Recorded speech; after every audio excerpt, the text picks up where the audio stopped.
Has also come through is many of those that have become very aware and connected are sensing something big is about to happen. There's a real sense of anticipation, some with anxiety, some with anticipation, saying, I feel something big is ahead and that I've got to be prepared and I've got to be ready for it. And there are many that have had experiences saying, I know I've got something to do, but I don't know what it is yet. Almost like they're being prepared for some kind of event where they're going to be involved in it and what have you. And that's come over very clearly. And I think that the next few years are going to be extraordinarily fascinating.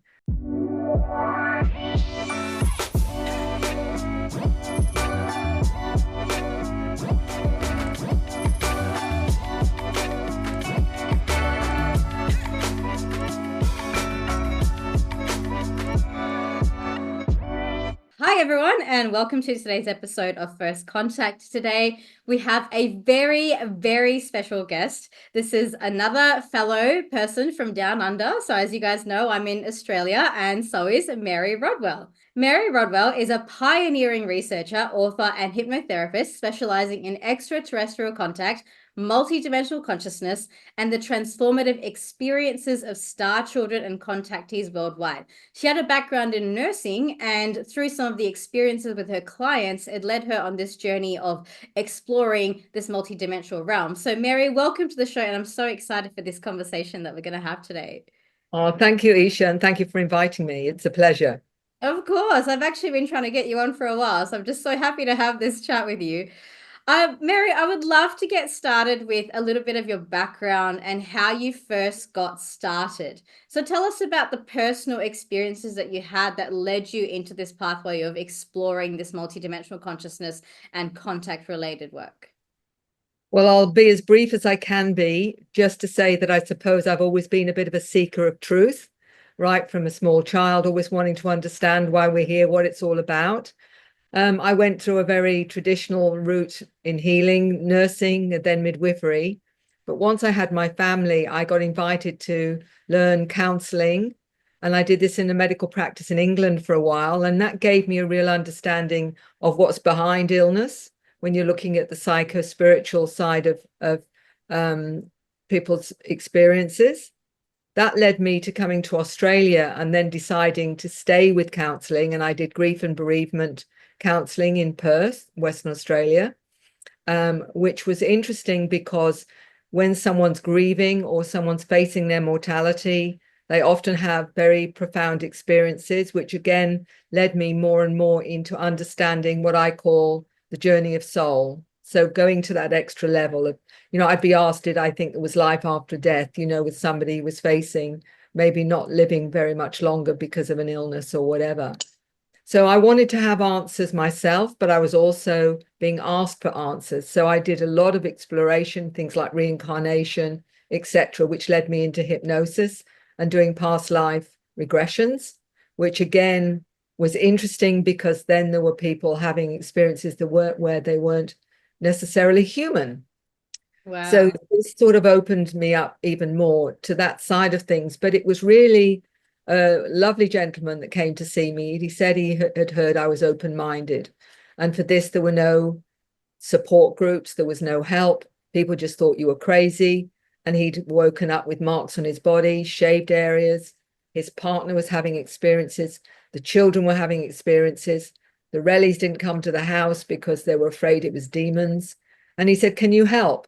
And fortunately, I'd read a couple of books on contact. One of them was the one by Dr. John Mack, the professor of psychiatry at Harvard University, that wrote Abduction, Human Encounters with Aliens. And the other one was Communion by Whitley Strieber, who was an experiencer.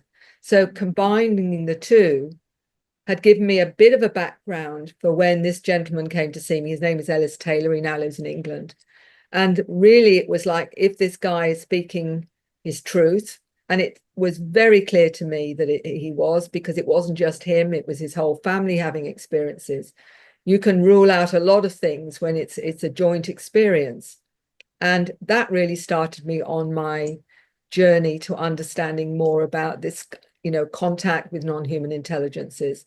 And 3,500 people later, families and children globally, I'm pretty well there with believing it's a reality for sure. I love that. Have you personally had any of your own direct contact experiences? Well, it depends on what you mean by direct. There are lots of people that remember being on spacecraft, having missing time, waking up with marks on the body, this kind of thing. I've not had any of that. Mhm. What I have had is more of a connection, an inner connection with certain intelligences, let's put it like that. Is my awareness of this. Although I've been told I've been seen up on spacecraft, so who knows? Maybe they're just not letting me remember. Yeah, right. So when you say you're having an inner experience, would you say it's like a telepathic kind of thing, or how would you describe that? I would describe that as a multidimensional connection. Many of those that are intuitives will have downloads of information or telepathic communication. I became aware that that was something that I was able to do in a group. I was training to open up my multidimensional self with healing, energy work, all those kinds of things. And when you do that, you open yourself up to other intelligences. And it was pretty clear that some of them would not be considered human, that had a connection to what I call the star nations. So in that sense, yes, I have contact, but I haven't had one, as far as I know, ever come physically in the room and say hi, which I'm waiting for. I'm looking forward to it. I think many of us are also waiting for that as well. There's some memes that I see going around online now where, at first we used to be really scared of them, like, oh no, don't take us. Now it's like, please take me home. Like, like we're just waiting around for them to come and pick us up. I love that. Okay, so with these telepathic experiences, is it something that you can do at will, or does it just spontaneously happen for you? Well, I show people how to do it at will. Okay, great. And what is Well, the method behind that? Well, the method is when somebody's already opening up, and what people don't realize with contact, that opens you up more to your multidimensional awareness, whether you're aware of it at the time, other than the fact that you may sense presences around you. You may see orbs of light. You may feel like there's information in your head that you haven't consciously learned, for example, and it's just there. You may find that you've had other experiences where you've sensed presences around and what have you. Many of those that have contact with these intelligences we call mediums or clairvoyants, or those that are clairaudient and what have you. But all of us have those abilities. We just don't realize it. And so for many people, when it starts to open up after contact, they're often wondering how to manage that and understand it without being labeled as unwell or crazy. And that's when, I can help them manage that with tools so they understand how it all works and not be afraid of it. A lot of people are afraid of when they open up and wonder what's happening and get scared and think there's something wrong with them. When in fact, we all have that ability, but it's shut down often through things we're taught as a child, either through our beliefs, educational, spiritual, psychological beliefs can shut that down, when in fact we all have that ability. And that's something that I absolutely believe in, that we all have the capability to contact these other intelligences that are not always physical. What are some of the practical things that people can do if someone wants to make contact for themselves? Well, one good way is through meditation and allowing yourself an open channel for what I believe we all have is a team, a spirit team. Some of them we would see as spirits, like, they might be, auntie or uncle or granddad or grandma in spirit supporting them. But we also have these other intelligences that some, if they're religious, may say, well, it's my angel. Whereas somebody else who doesn't have a religious background may see it as a light being or an energy being. What I've discovered is that contact is not just with physical entities or physical beings always. It's with, some of them are interdimensional, some of them are extra dimensional, some of them are transdimensional, and some of them come from our future. So there's a whole range of intelligence, not always in physical form, but it's interacting with us on various levels, depending on how receptive we are and how much we want to work with that will depend on our experience. Mm. Do you think that different races have different agendas for us? Certainly that appears to be the case. In most cases, though, from what I'm understanding, that there's more benevolence to those interactions than there is those with self-serving agendas. And the reason I say that is there has been some extensive research done by an organization I was involved with, the Dr. Edgar Mitchell Free Foundation, where we did surveys of 4,200 individuals globally. And what came out of the 600 questions was that 85% of those that had contact had a psycho-spiritual transformation.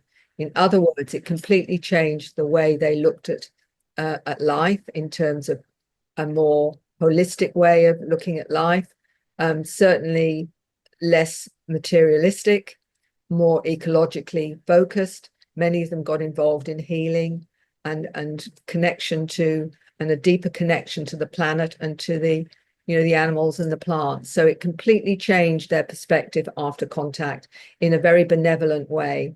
So I do believe that most of the intelligences we're interacting with have that benevolent agenda.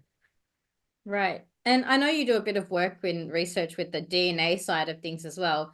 One of the very commonly reported phenomena is when somebody has one contact experience, whether it be intentional or unintentional, it seems to snowball into now a series of experiences. So do you think that in that initial contact experience, there's a shift happening at that DNA level that then facilitates more contact? That's an interesting one. What I've discovered is that if someone contacts me, no matter what age they are when they contact me, from teenage right through to 60s and up to 80s or whatever, often we discover they've been having interactions right from a small child. Right. And when I've worked with hypnosis, often I will ask the superconscious self to take them to their very first contact, and they'll take them through to 2 years old or whatever. But what is important with that is often when they're in the experience, I will often say to them, have you on any level consented to this experience? Because that's really important for a lot of people to know whether or not that's been agreed upon.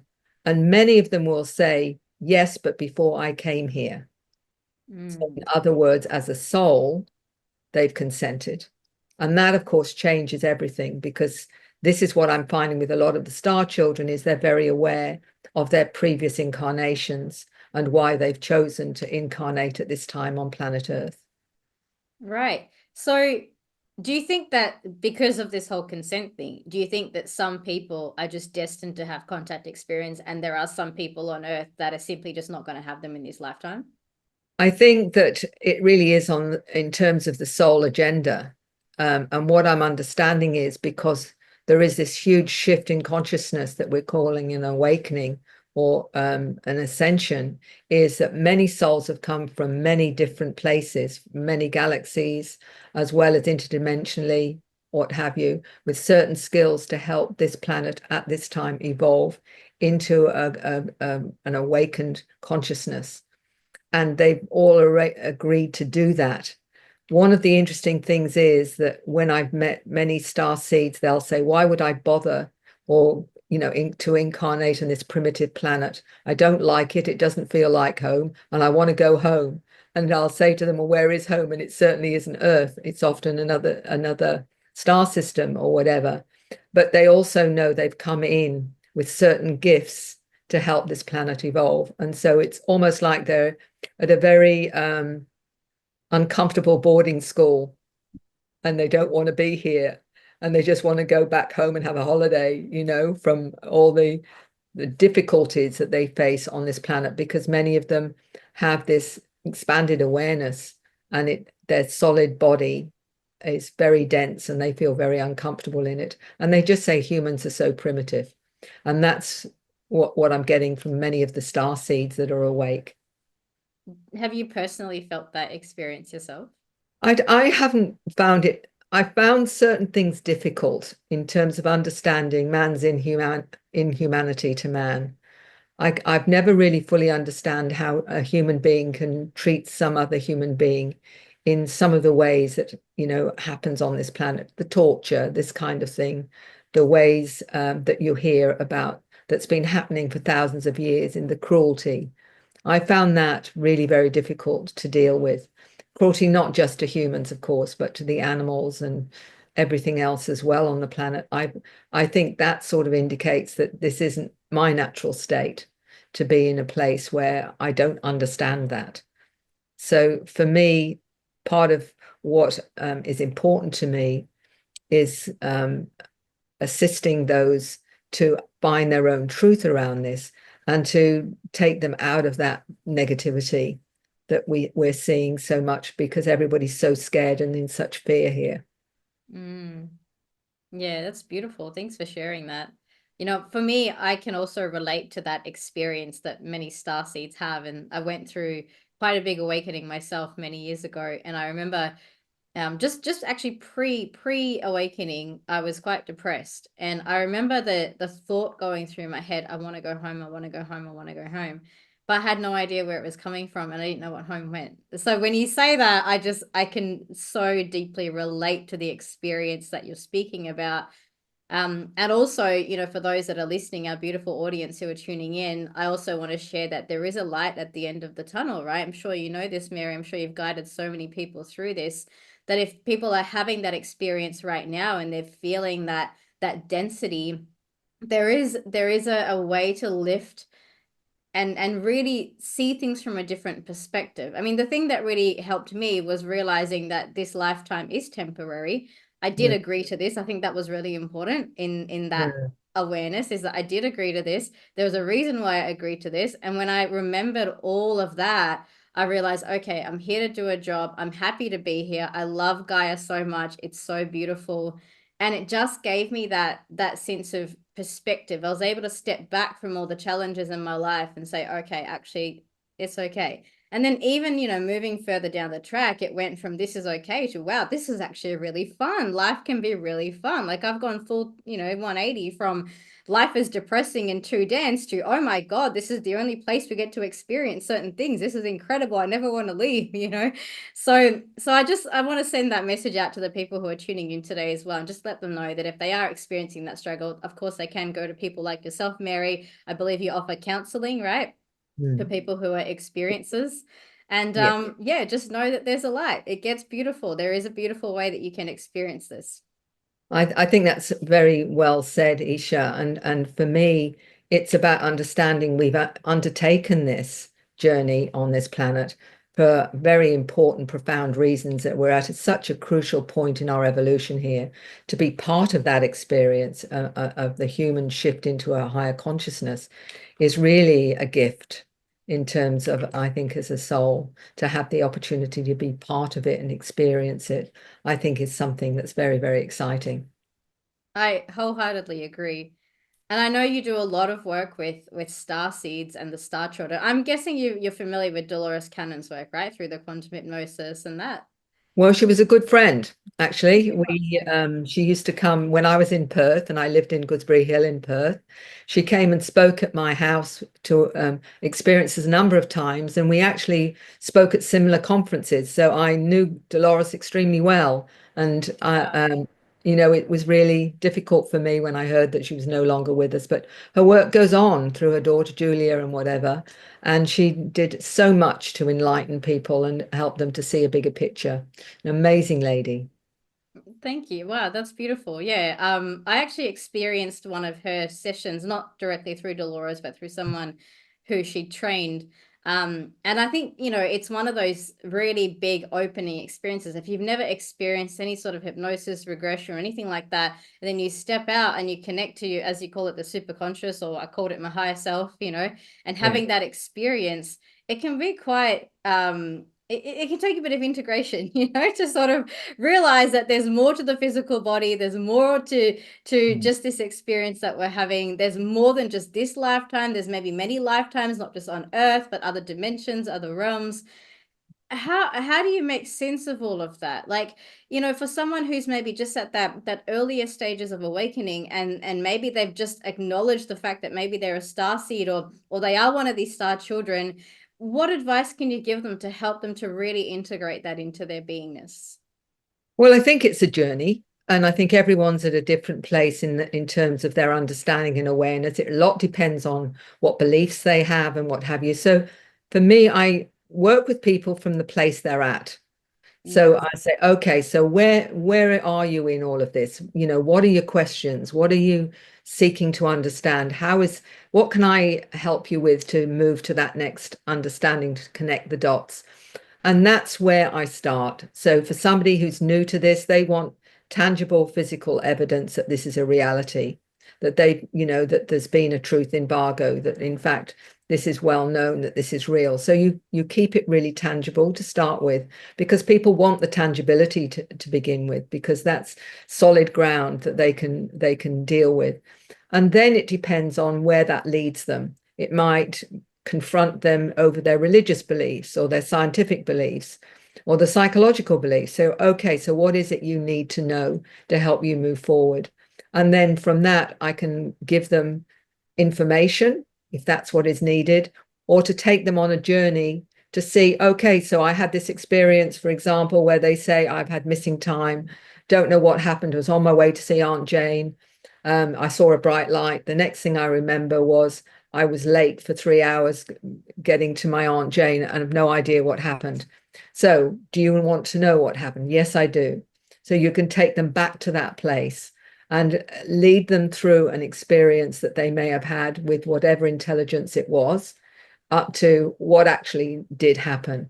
So you can take them up onto the craft where they'll see whatever beings they're interacting with. They may want to know who they are and why are they interested in them? These kinds of questions. And what you can do when they're in a trance state is you can get them to ask those questions.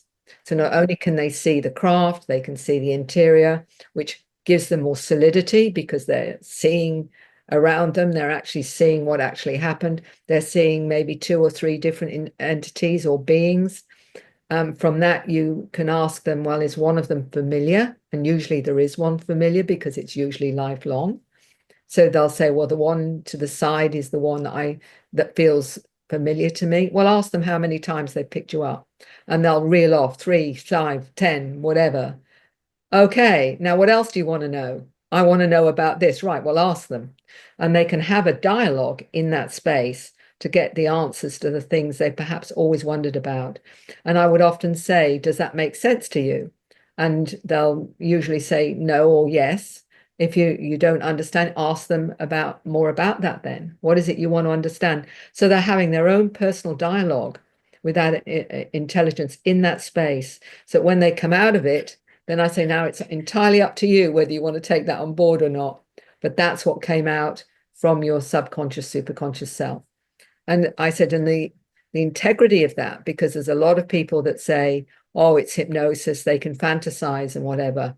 Dr. Mack, the professor of psychiatry, who I concur with, absolutely said, the information that comes from hypnosis is more accurate than conscious recall.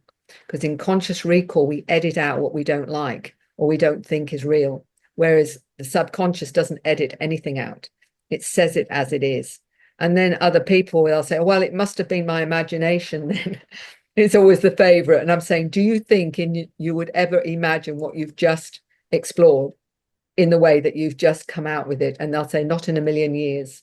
So there are many ways that people will struggle initially to take on board the information, but that's where they get the information. You're opening the door and you're allowing them then to access more of that understanding that previously they may have been too fearful, or they weren't sure whether or not it had integrity or whatever. So to me, it's giving them access to that. And that's one of the ways you can do it. That's really cool. I love that. And I think, some people want that guided and nurtured approach to be able to make contact, especially if people have had, very scary experiences. Like, I mean, one of the things that I experience in my field of work is experiences who've had experiences when they were younger, but they didn't choose it consciously, at that age, even though their soul agreed to it. So it scared them.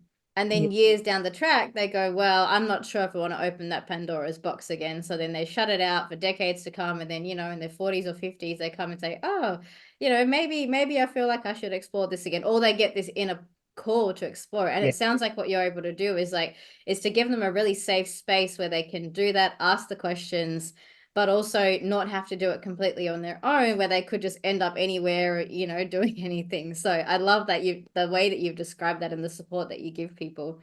um Okay, so let's move into now more some of the current recent affairs that we've been experiencing globally. I think we can both agree we've seen quite a big shift in the disclosure movement and general contact experiences in general. So what do you think is happening there, and why do you think the activity is currently ramped up, let's say in the last 4 to 5 years? Well, that's a good question. I think a great deal happened in the last 4 or 5 years when we look at what happened globally with all the things that have happened for people. What that did do on a positive note was get people to explore a little bit more of their lives and what the meaning in their lives and what matters. I think that's come very much to the fore when people are faced with their mortality. It's amazing how that can focus the way that they look at their lives and what have you. So I've had an explosion of people contacting me that have actually had an activation or woken up to a whole different way of looking at their lives and reality and wanting to be different and live differently and what have you as well. What has also come through is many of those that have become very aware and connected are sensing something big is about to happen. There's a real sense of anticipation, some with anxiety, some with anticipation, saying, I feel something big is ahead and that I've got to be prepared and I've got to be ready for it. And there are many that have had experiences saying, I know I've got something to do, but I don't know what it is yet. Almost like they're being prepared for some kind of event where they're going to be involved in it and what have you. And that's come over very clearly. And I think that the next few years are going to be extraordinarily fascinating. And I think we're all part of that, whatever that is going to be. And it's certainly going to be a huge shift, I think, in human consciousness. When you do your sessions with people, do you ever Mm. go into the future to see what might happen? I don't go consciously in hypnosis to take somebody to the future, but if they get connections during the hypnosis to other intelligences in that hypnosis, which sometimes they do, the intelligence will come through them sometimes and say things about something that's going to be happening in the near future or whatever, will actually explain certain things. And there certainly seems to be an indicator from that that we're going to have conscious contact in the next very near future, that this is where it's being ramped up and that's going to happen. And because one of the things people don't realize is when you take somebody into hypnosis, and it doesn't have to be deep, it doesn't have to be somnambulistic, it can be in even light trance.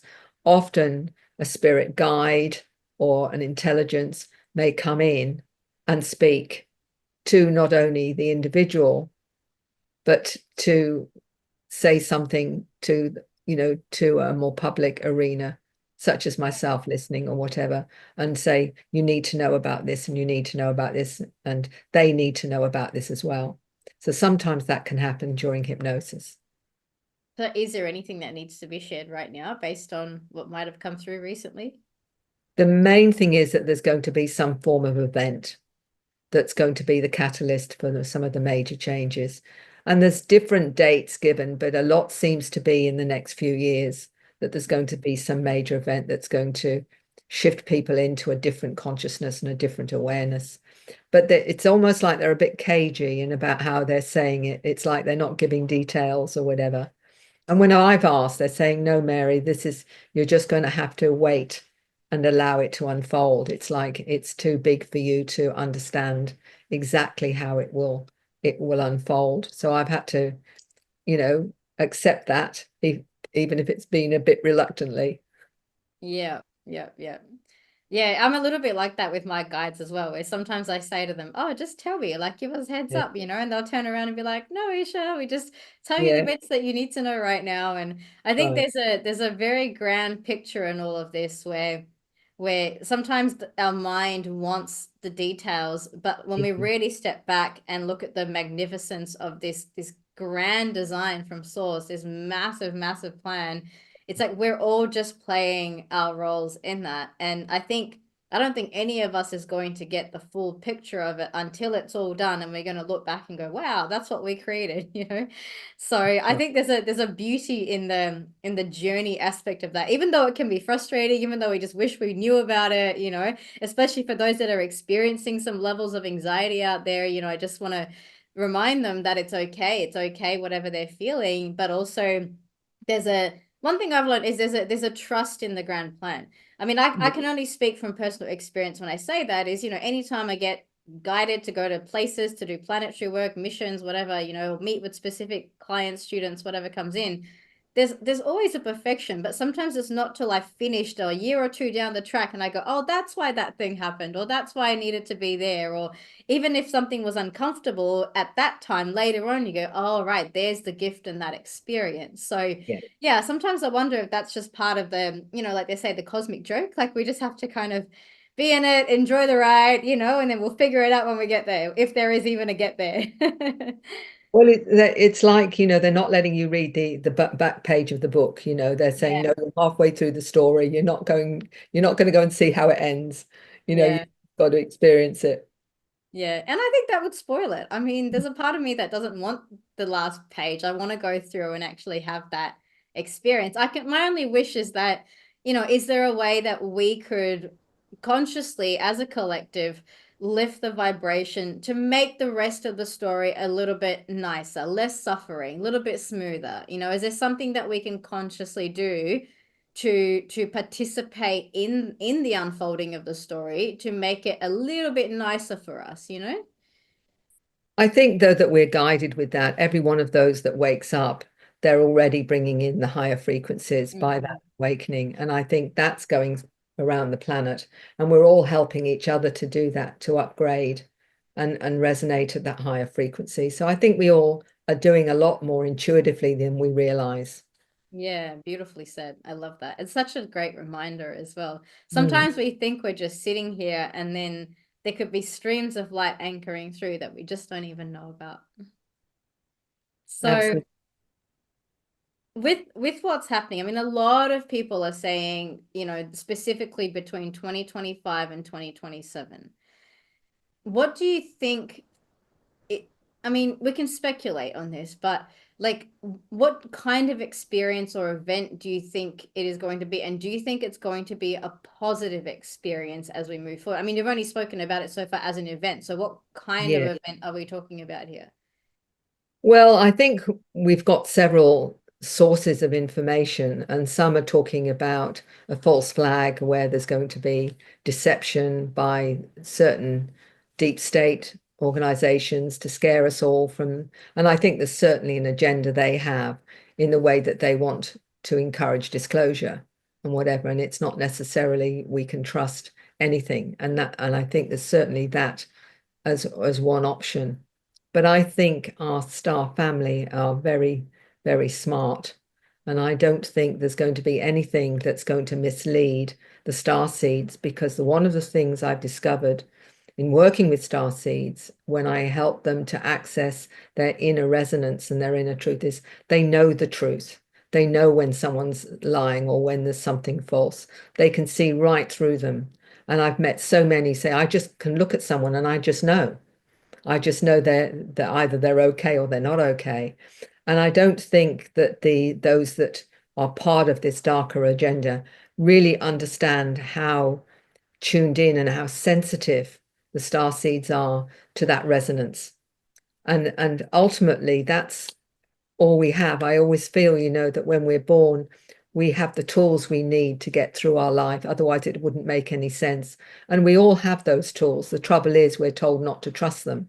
We're told, you know, that it's always at somebody else who's got the pieces of paper or the qualifications or something more than you do.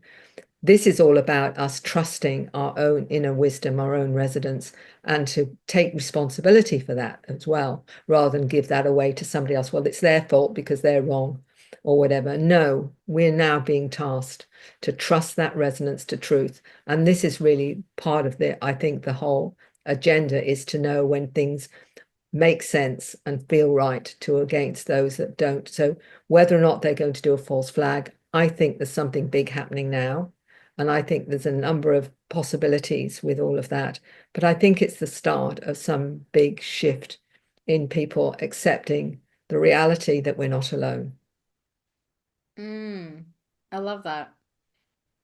Do you think there's a possibility that some star seeds might not fully be in tune with that resonance yet? And if so, what could they do to come back into that center point? Because I do see, I mean, I 100% agree with everything that you're saying, and I experienced that myself. And at the same time, I see others out there who are getting lost in certain narratives and agendas. I mean, classic example is whatever's going on right now with the drones. I've been told just to stay out of it. Like, my Yeah, staff family are just like, don't go there. It's nothing important. Don't talk about it. Like, but I see a lot of other people going into it, and I go, well, do you not feel that? Do you not feel the vibration of what's happening there? And I think some people aren't picking that up. So yeah. how can they enhance their gifts or come back into that remembering of that so that they can discern at that level?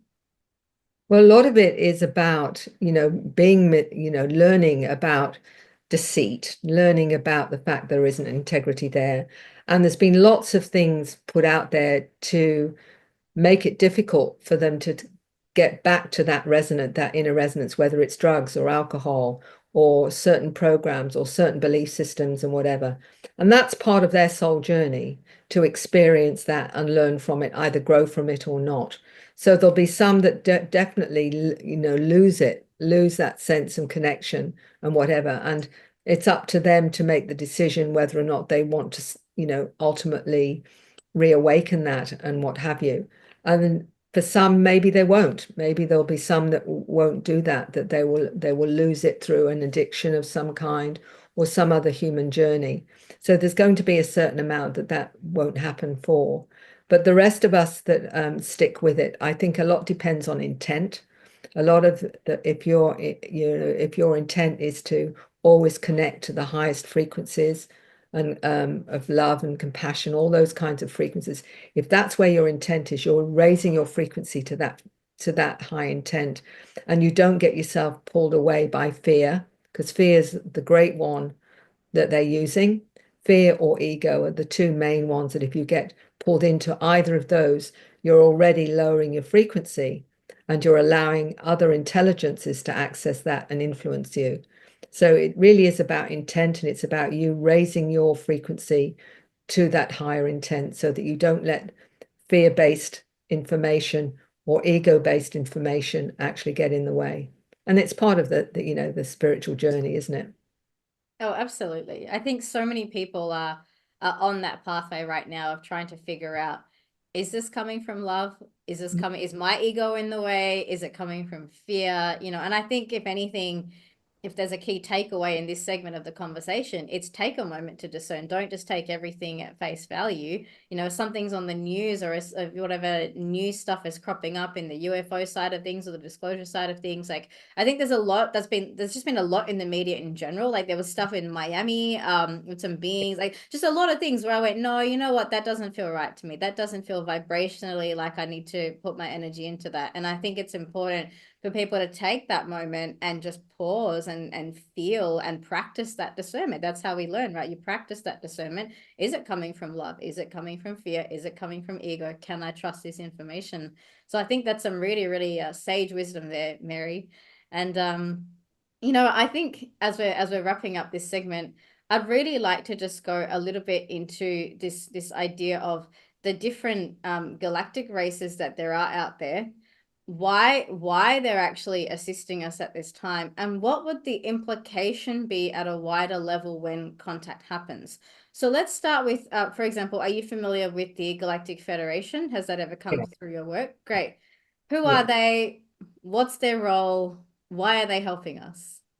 I think with all of the different organizations, the cosmic organizations, let's put it like that, of different intelligences, what we have to understand, there are enormous numbers of different types of intelligences out there. Some of them have been very much involved in our DNA. We hear that at least 12 different species were involved in creating Homo sapiens sapiens. Some say as many as 22. So they're invested in us, as because they've seeded us here in the first place. But we have many, many different types of visitors. And to give you an example of that, there's a family in Australia, for example, where the whole family are all having experiences. All of them are drawing the beings that they're seeing. And there's a young lady, Gigi, who's well, she's more than 17 now. She's drawn about 250 different types of beings that she's interacted with and seen. So we're talking about big numbers of different intelligences that are involved in either interested in what we're doing as a planet, knowing that we're at a crucial point, but others that are involved on a genetic level and spiritual level with humanity. What we also have to realize, the souls that have incarnated have come in from all over the galaxies, including interdimensionally and other frequencies. So we're not just talking about physical ETs now, we're talking about souls that have come from other frequencies, other dimensions and whatever. So we've got this collection of various organizations, for want of a better word, or confederations of intelligences that are involved in this wonderful shift that's happening on planet Earth at the moment. So, we hear about the Pleiadians, the Arcturians, the Andromedans, Lyrians, and Syrians, and or whatever. But when I'm working with someone and I ask when they're in trance, what is the star system that you're most connected to this time? And some of them will say, it's not here. There's no name for it because it's somewhere else. So what we're looking at is a enormous number of various intelligences, both physical and non-physical, that are interacting with this planet right now and with their own connections, soul connections to them, that are helping this planet at this point in evolution. So it's not just a few here and there, it's actually many, many different intelligences, many different species. Why do you think they want to help us?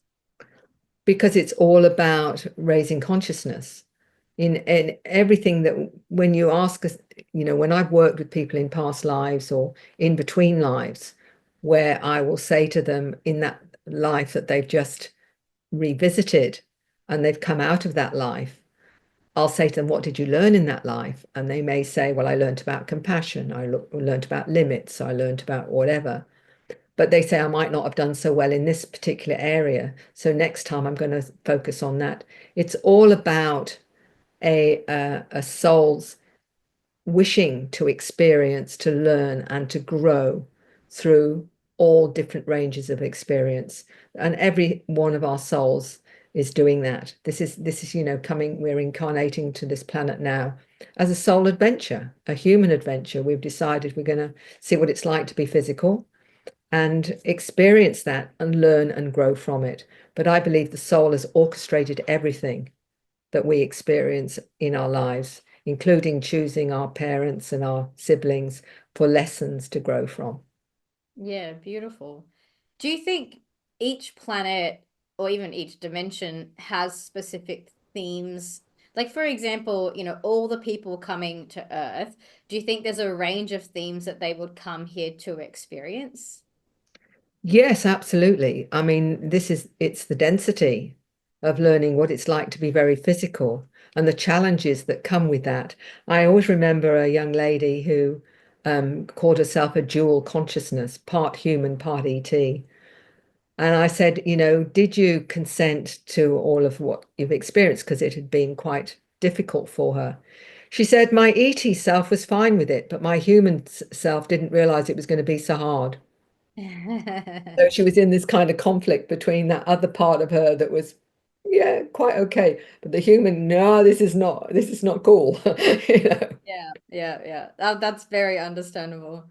Do you think some of the souls for this specific place and time have come in more from that perspective of like being here to assist rather than coming in for maybe their own experience of density? Or do you think everyone who's on planet Earth right now is here to experience the density?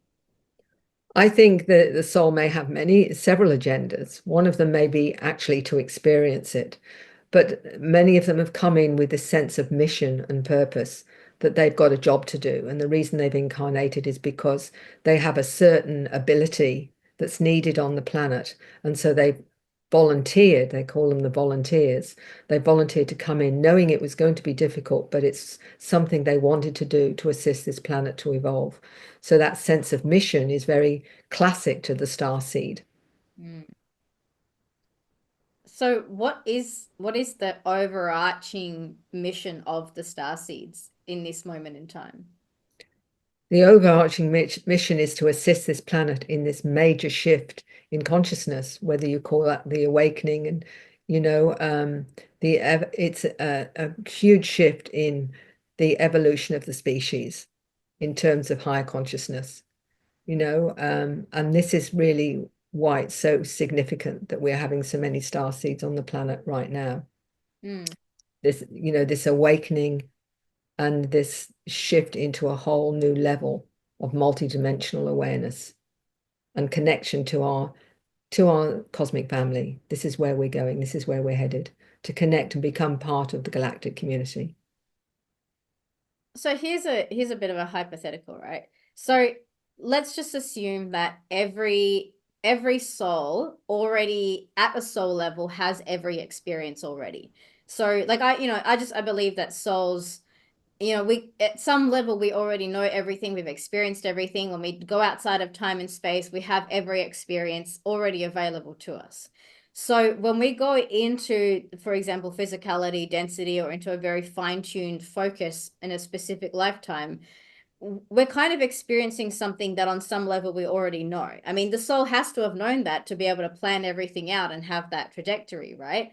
So is there a bigger why, or is it just that we're here to have the experience of ascension as a collective, and then we're all going to go home and then maybe do it again on another planet just for the fun of it? Or is there like a bigger why, or like some big critical reason why this needs to happen right now, other than let's just have the experience of it? I don't think I've got the answer to that. I've often wondered, about this, and I think of Star Trek and the what they had was the holodeck, where they'd go into the holodeck on Star Trek and they would create a certain time in human history or history and say, I'm going to go on to and experience that of the 1930s, the 1940s. We could be creators of our own experience on this planet in the way that we're doing it, as far as I know. I don't know, to be honest. My sense is that despite the fact that we have a knowing about more of the greater reality and whatever, the individual experience that we have is always unique. Because let me give you an example. As a nurse, I could give you countless examples of people who have an appendectomy, for example. Each one of them having the appendectomy will have a different experience of that appendectomy. Right. Some it will be really traumatic, others it was a breeze, and others, whatever. We all will experience it differently. Just like if you've got a car accident and you've got a number of people watching that car accident, everyone is going to experience or see that car accident in a different way to the other. And I think that's what it is. It's a very unique perspective every time that we experience something to us. That's really cool. Yeah, I love that. That's a really great response. And it's something that fascinates me. I mean, we're getting very expansive here in this conversation, but these are the questions that I ask myself all the time. Like, is there a bigger why? Because so far I only have it from my perspective, and I know why I'm here. I recall very distinctly the moment where that call went out to the universe and Gaia said, "Come to Earth, we're ascending," and I was like, "Yes, let's do it." And I remember that excitement and that place of love that I decided to be here. And I wonder if others did it for the same reason, or everyone's got different reasons. So these are the kinds of questions that I ask myself. And maybe at some point when we are operating in that more sort of fifth dimensional unified field consciousness, maybe we will have a greater understanding to be able to see the unique perspective, but maybe also widen that lens to understand the greater perspective from others as well. So it's just something I look forward to. Maybe we'll get to have that one day. Absolutely. So, Mary, it's been absolutely wonderful, this conversation that we're sharing. Now, is there anything you would like to share before we wrap up today? And tell us also about any upcoming projects, books, or anything you'd like to share about that. Oh, look, in terms of if anyone wants to contact me for any reason because they think they're having experiences and would like to know a little bit more about what's going on for them, they can always contact me through my website, which is ascern.com.au. I am doing a presentation for Portal to Ascension next month on star children and their connections to past lives. But other than that, I would just like to say you're all here because you've chosen to be. You're all here with special, unique gifts. Enjoy this journey because this is why we incarnated in the first place, is to enjoy it and not be fearful of it because you're all amazing avatars. That's so beautiful. Thank you, Mary. It's been an amazing conversation. And to our listeners and viewers, thanks for joining us as always on First Contact. Make sure you check out Mary's links in the show notes before and reach out if you're struggling, if you need support, or if you simply want to find your soul family. Reach out and get connected to people like myself or Mary because we're here to support you on your journey. Thanks, Mary. It's been an amazing chat today. Okay. Thank you very much, Isha. It's been a pleasure.